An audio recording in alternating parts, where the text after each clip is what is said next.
Hello കൂട്ടുകാരെ, എല്ലാവർക്കും സുഖല്ലേ? കുറെ നാളിന് ശേഷം കറികളൊക്കെ ആയിട്ട് വന്നിരിക്കുന്ന കേട്ടാ. അപ്പൊ എല്ലാ കറികളും ഉണ്ടാക്കണത് കാണിക്കുന്നില്ല. അയിലക്കറി മുളകിട്ട് വെക്കാന്ന് വെച്ച് അപ്പൊ അതിന്റെ റെസിപ്പി മാത്രം കാണിക്കുന്നുള്ളൂ.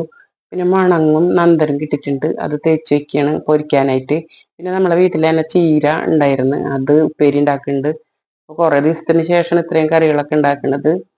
നമ്മൾക്ക് ഓരോ കാര്യങ്ങളായിട്ട് ഓരോരുത്തർ പോക്കും പിന്നെ ഭക്ഷണമൊക്കെ ഇവിടെ അങ്ങനെ സ്വന്തക്കാരുടെ വീട്ടിലൊക്കെ പോകണ്ടുണ്ടായി. അപ്പൊ അതുകൊണ്ട് ഇന്നാണ് ഇപ്പൊ ഇച്ചിരി ലാവിഷായിട്ട് ഭക്ഷണം ഉണ്ടാക്കുന്നത്.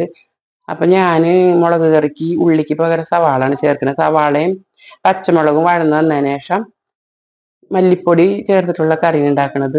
അപ്പൊ ആവശ്യത്തിനുള്ള മല്ലിപ്പൊടി, മുളക് പൊടി, മഞ്ഞൾപ്പൊടി എടുത്ത് വെച്ചിട്ടുണ്ടായിരുന്നു. അത് ചേർത്ത് ഒന്ന് വഴന്ന് വന്നതിന് ശേഷം തക്കാളി അരച്ചതിൻ്റെ ഒപ്പം തന്നെ ലേശം ഇഞ്ചിയും വെളുത്തുള്ളിയും കൂടെ ചേർത്തിട്ടുണ്ട്. അയല ഗ്യാസ് ഉള്ളൊരു സംഭവമാണ്. അപ്പൊ അതുകൊണ്ട് തന്നെ അത് മാറിക്കിട്ടും. പിന്നെ ഉപ്പും പുളിയും വേപ്പിലൊക്കെ ഇട്ട് കുറച്ച് ചൂടുവെള്ളം കൂടെ ഒഴിച്ച് അധികം ചാറില്ലാത്ത കറിയാണ് ഉണ്ടാക്കുന്നത്.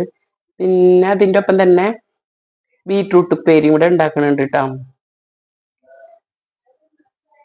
ബീട്രൂട്ട് കുക്കറിൽ 2 വിസിൽ വരുത്തിയിട്ട്, അപ്പൊ നമുക്ക് അധികം നേരം വറവിലിടേണ്ട കാര്യമില്ലല്ലോ.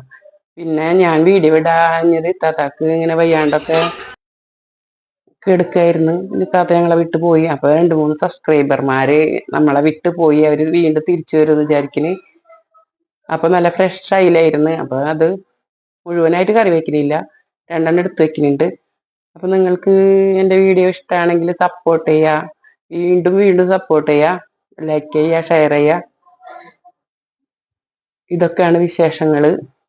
പിന്നെ പുതിയ കുറെ വിഭവങ്ങൾ ഉണ്ടാക്കണമെന്ന് മനസ്സിൽ വിചാരിച്ചിട്ടുണ്ട്. അതൊക്കെ ഉണ്ടാക്കുമ്പോൾ നിങ്ങൾക്ക് കൂടി കാണിച്ചു തരാം. നിങ്ങളുടെ സപ്പോർട്ട് എപ്പോഴും ഉണ്ടാവുമെന്ന് വിചാരിക്കുന്നു.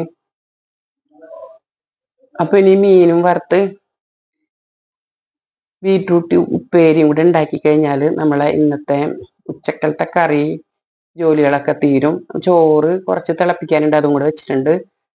അതും തിളച്ചു കഴിഞ്ഞാൽ ഊണിന്റെ കാര്യങ്ങളൊക്കെ ഓക്കെ ആയി. പിന്നെ ബാക്കിയുള്ള കാര്യങ്ങളൊക്കെ ചെയ്താൽ മതി.